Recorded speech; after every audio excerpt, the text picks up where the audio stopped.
Hello and welcome to this week's Urbane Legends, the internet's most famous infotainment podcast, which looks at the topics such as urban legends, ghosts, monsters, and other such paraphernalia. So get your dentures out because you're about to get royally infotained. I am Chris Flynn, and with me as always is Mr.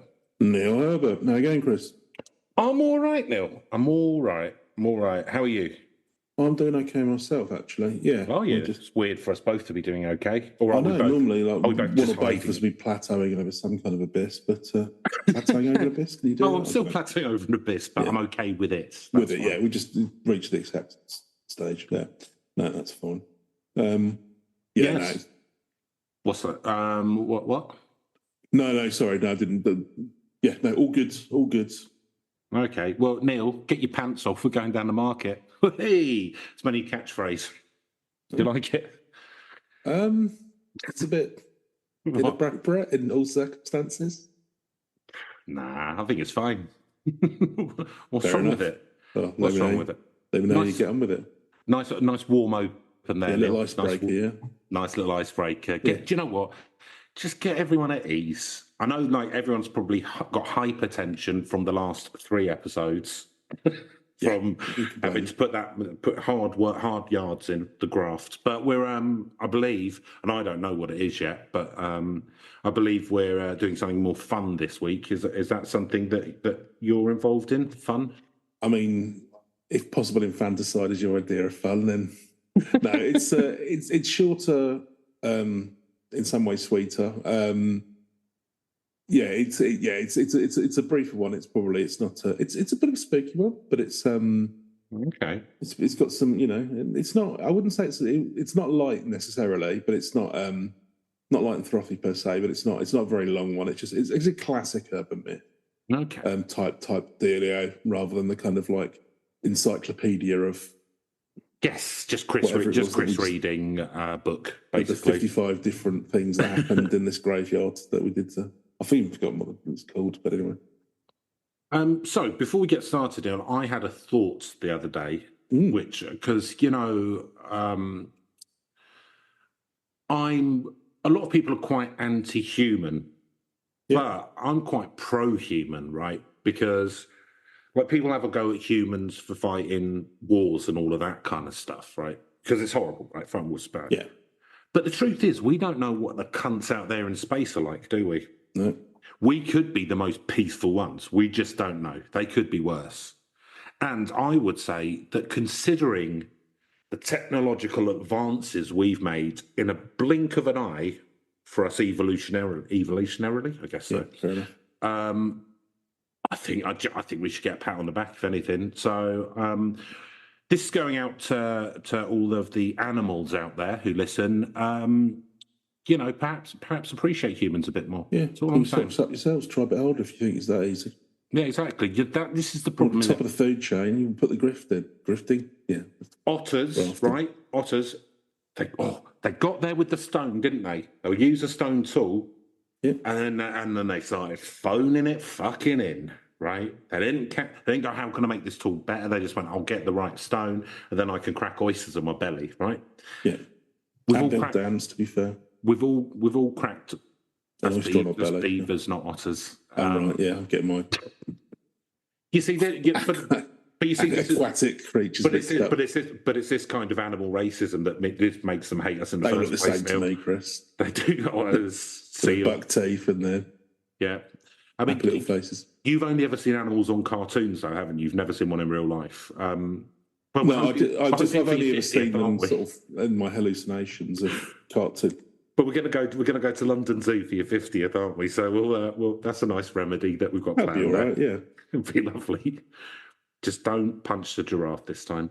So don't be giving me the eye then. I wanted some of the leaves.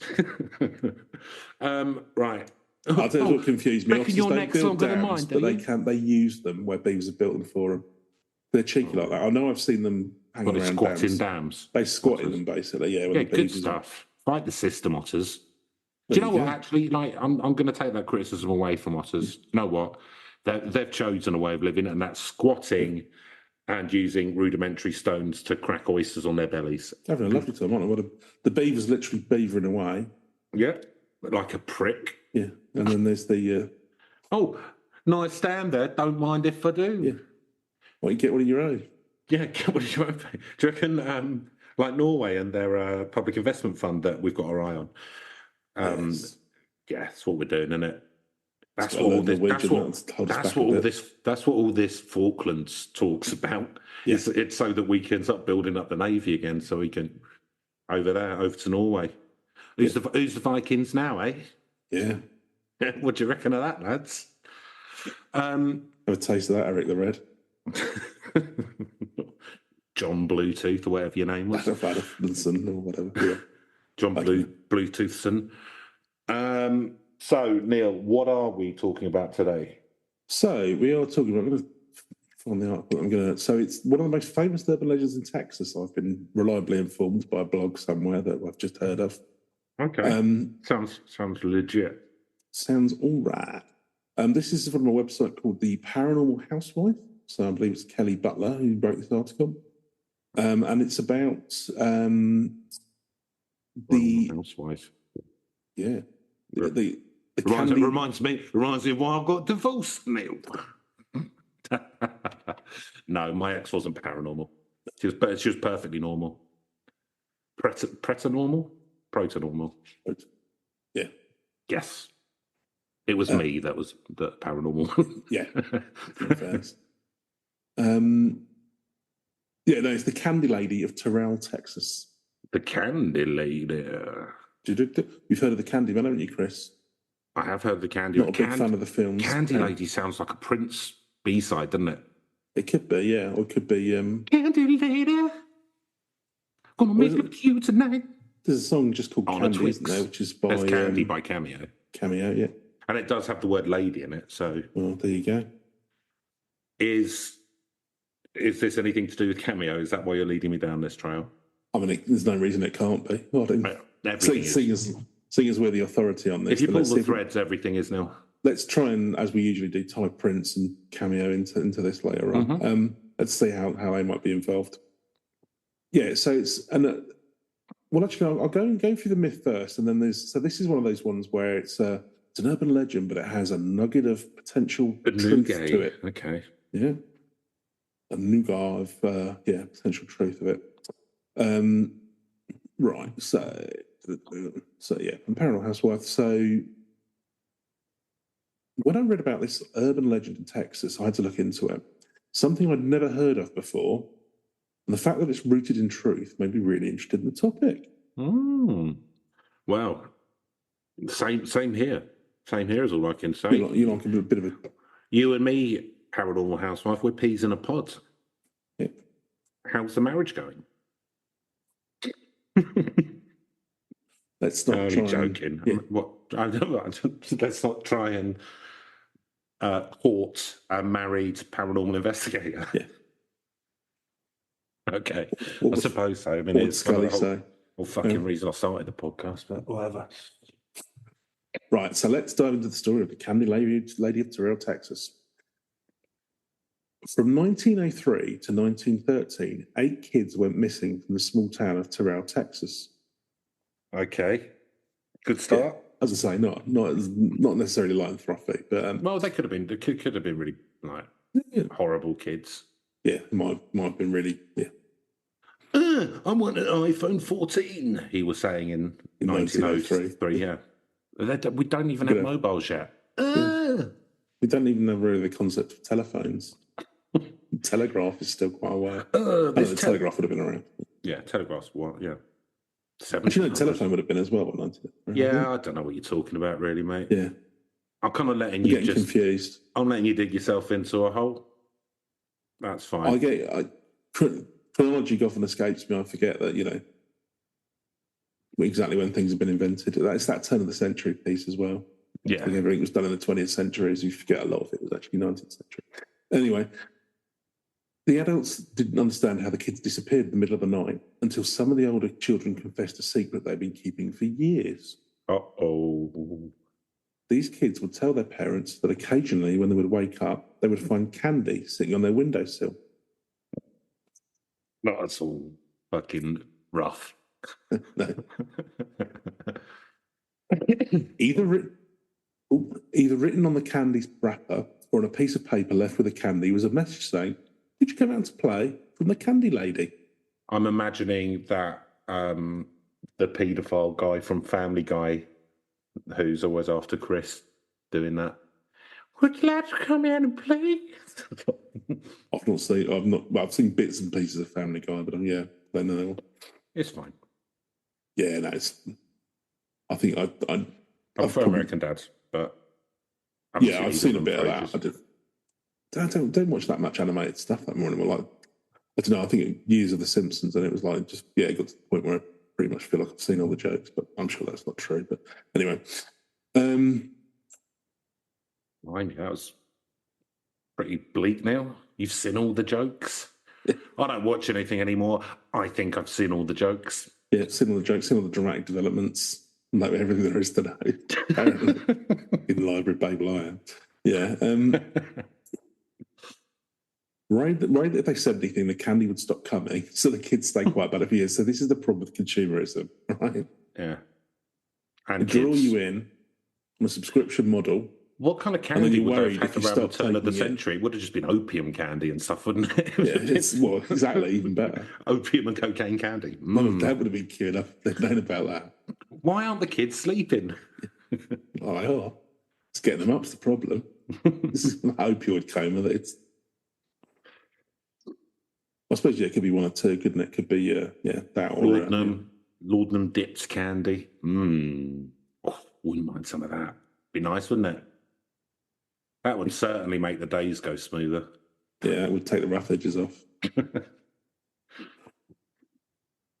Well, I was going to say, because, those were the days, but actually, I mean, those can still be the days. You just need to be like a celebrity, don't you? You see the amount of shenanigans going on with celebrity doctors.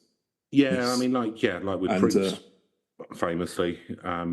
It's a weird one, isn't it? Because like someone like Prince, who was, I think, quite a difficult person in real life, and I like the music. I don't necessarily like not. Well, he was very driven, I think, and very. He was. I think he was neuroatypical as well. But he was always really anti-drugs, and like in his songs, he's like having a go at people for taking cocaine and stuff.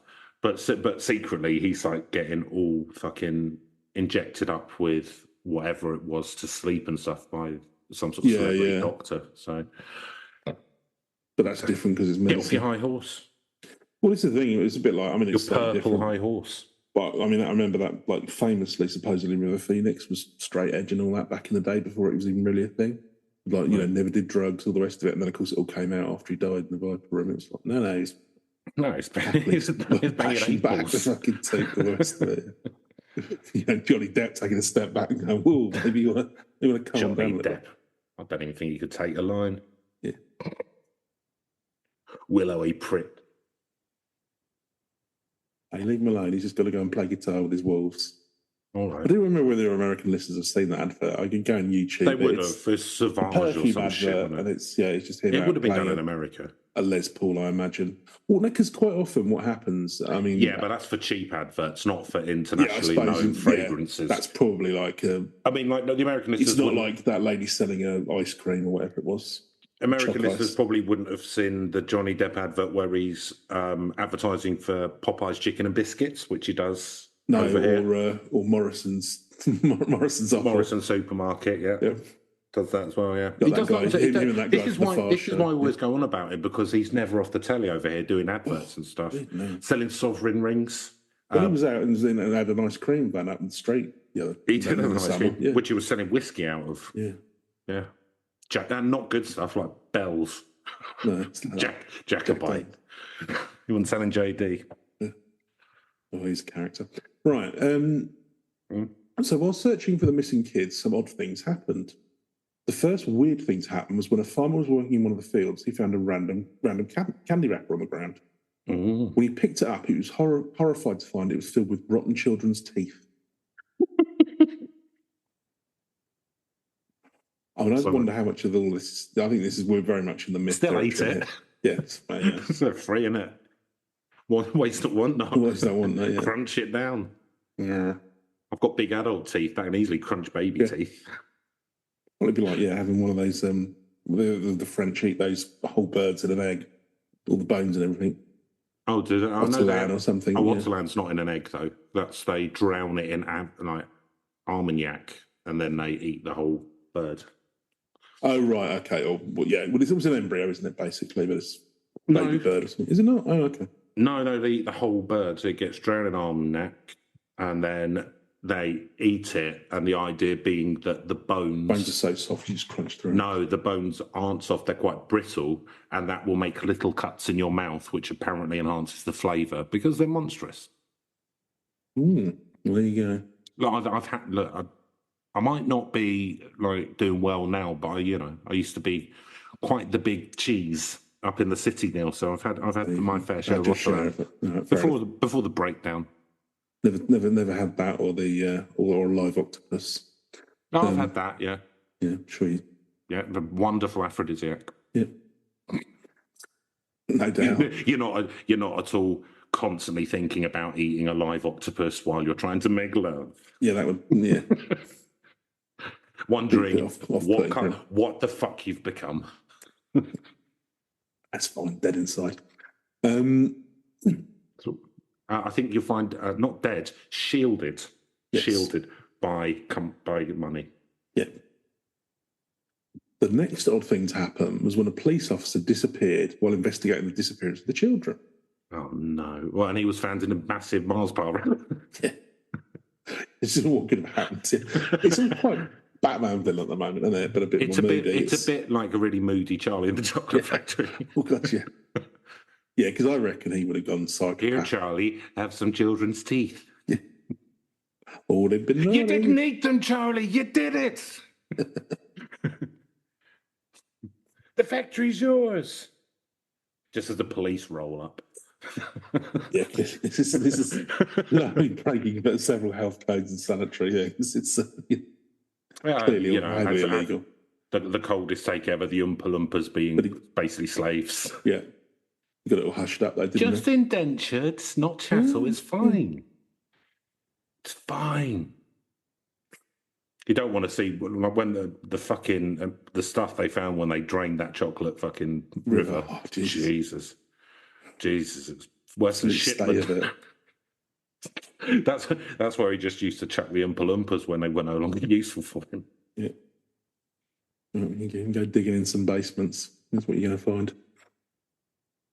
So, talking of which, a few weeks later, the body of the police officer was found in a ditch. In a Ferrero Rocher. The officer's pockets were full of candy. It doesn't say Ferrero Rocher. It doesn't say not. No, so okay. I think we're going to assume now that these are Ferrero Rocher. They are Ferrero Rocher, yeah, 100%. Because that would be a. Well, that'd get you going, wouldn't it? You'd be leaving your window open. You'd be saying, "Yeah, I'll be going out, asleep in here with arrows." I'll be going out to the ambassador's ball for a bit of Ferrero. Do you know what? They're kind of naff, but I do like a Ferrero Rocher. One of the better parts of Christmas. Yeah, I've not had one in probably a few years. Maybe this year, eh? Well, you can treat yourself. Podcast's taking off, so yeah. It was up to one Ferrero Rocher. So his pockets were full of candy, and both of his eyes had been stabbed with forks. Nice. I don't know if that was what killed him. I don't know. Maybe. I don't know. It's very food related, isn't it? It's almost like, here, take all the candy you want. You should be eating dinner properly. And then bang, bang, fork. Well, we'll see now the possible motivation. So that's not a very good police officer. No, he didn't sort of stand up to it. So who, judging by it, sounds like it's probably like what do they call like the guy who wears like fucking green or something when they do an away day on Star Trek? Is that one of them? Oh, the red coat or something. That's it. Oh, the red. Whatever. Yeah, it's like one of them. Red. Yeah. Don't worry, everyone. I'll go and find the children. Dead. Forks in the eyes. Right, we'll take Kirk, Bones, a new random red uniform. He's going to last long. Yeah. So, what happened next now? So, who was the candy lady and why was she taking kids? And police officers. And police officers wondered about it just because he was trying to stop her. Many of the townsfolk assumed the candy lady was Clara Crane. Excuse me. I don't know if there's any relation to Fraser Crane. Probably not, because it was nearly 100 years doesn't before. exist. Yeah, and it's a fictional character. Yeah. It's kind of semi-fictional, this anyway. The urban legend, isn't it? Yeah, and Frasier's semi-fictional. I mean, like there's a lot of Kelsey in there. I would imagine, yeah, I could see that. Clara Crane was born in 1871. In the mid-1980s, Clara married an older man called Leonard Gilbert Crane. It was a new romantic. Who was into the new style of new romantics. He was from Watford, and he used to hang around with Duran Duran. He met her in a. Was he working as a waitress in a bar? In a cocktail bar. And he found her. Yeah. Yeah, no. I mean, reading around some of the other blogs, it sounds like he was like a little bit older, and it was kind of like. I mean, I don't know. It was, marriage of convenience. Yeah, a bit of a marriage of convenience. I don't know how sort of like she was on the marriage. It was like arranged marriage, sort of. Yeah. Yeah, I don't know. I mean, some people might have speculated that, but yeah, let's have a look. He was a eligible bachelor with only 2 previous dead wives. Well, yeah, there is that, and there's kind of.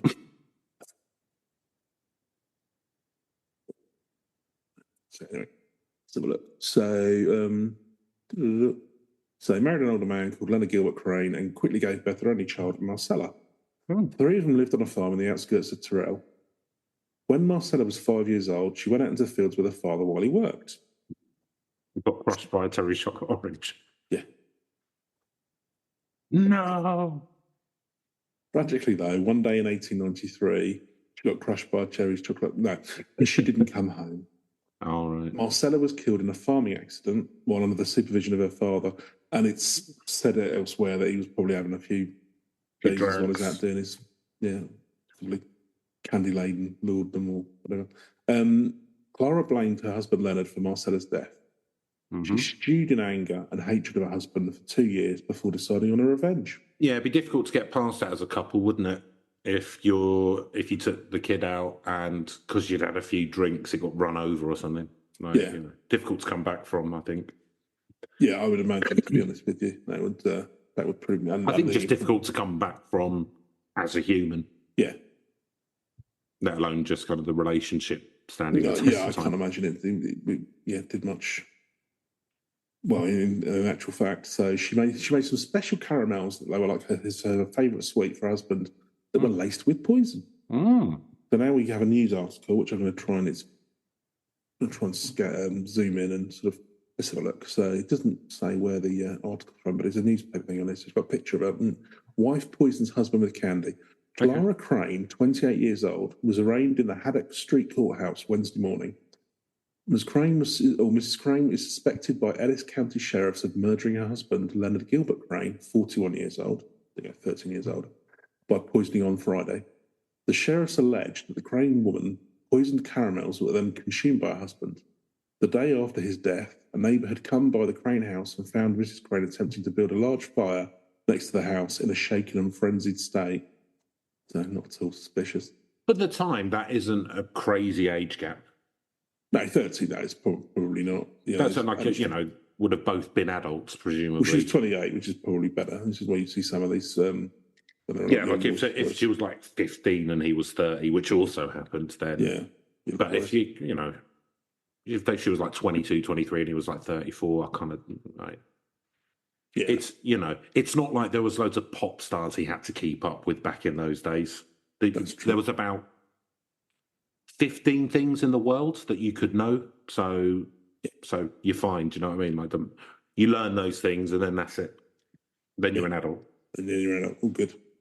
Especially, So when Sheriff Deputy Fred Spring arrived at the residence, became physically aggressive and was restrained and taken into custody, which is probably to fit the vapors. But the Sheriff Department would not comment on the possibility that Mrs. Crane might have had the intention of burning down the residence. The Cranes have resided for 9 years in Flint Crossing, a small farming community of the West Ellis County. 2 years ago, they suffered the death of their only daughter, 5-year-old Marcella Crane. That incident was deemed an accident by investigators with no suspicion on either of the cranes So, involvement. 2 years ago, Yeah. daughter gone. She was 5. So she would have been 23 when they got 23, married. 24, yeah, Yeah. 22, 23, yeah. Yeah, it's not crazy. So Mrs. Crane, Unless they were trying for like 10 years. yeah, I mean, we don't know, but Yeah. So Mrs. Crane faces charges of murder in the first degree. She's facing a life sentence, although some close to the investigation have alleged that she may be suffering from mania. Oh, no, not mania. That could mean leniency or commitment to an asylum. Well, we managed to, in the 1930s, due to a rollout of a vaccine, we managed to get mania under control. But in some places in America, I hear it's coming back because of the anti-vax stuff. Well, yeah. There you go. There's nothing wrong with a bit of mania. Beatlemania, that was all right, wasn't it? So everyone seems to enjoy that. There's quite a lot of kind of assassination attempts and stuff kind of in with it, wasn't there? Yeah. Sell a lot of records, but you got to watch your back, you know. If anything, just makes life more interesting. You know. Do you know what the thing is for a musician, and you'll see this once they get a bit of success, because their life is easy, then they don't kind of have sort of struggles. Same kind of risk boundaries and stuff. Yeah, they don't have that they're kind of writing about, and that kind of stuff is the thing that really connects with the public, because most of the public are kind of living through struggles. So the music goes off the rails. If you can get, an innumerable amount of potential would-be assassins after you at all time, then I think it can kind of keep you on that creative edge a bit more. So I think it's probably quite a good thing. Sound advice there. You're welcome. Yeah. Very famous musicians. After his death, Clara was charged with first-degree murder. I believe Bono listens to the podcast, so... Yeah, I reckon Bono's the sort to hire assassins to kill himself. Keep himself on edge. And the edge, of course, would do that to keep him... Well, that's why he's called the Edge, because he's constantly... He's like a man with his bare hands. He's very much like Kato. Yeah. He always jumps out of cupboards and stuff at Bono to kind of keep him keep ready for anything. Keep him sharp. Trained as sharp as possible, yeah. What a rhythm section look on. Adam Clayton, I forget the drummer's name. Not now, the Edge, not now. What? It could be any time. Not an after I've just said play the blues, Edge. After a rambling speech. Right, so she ends up in the Texas Lunatic Asylum, where she stayed until 1899. Yep, got out. Good behaviour. Well, she's come to that in a minute. So during her stay at the asylum, Clara's doctors noted she had shredded her bed sheets and made a doll out of the fabric, which she named Marcy, her daughter's nickname.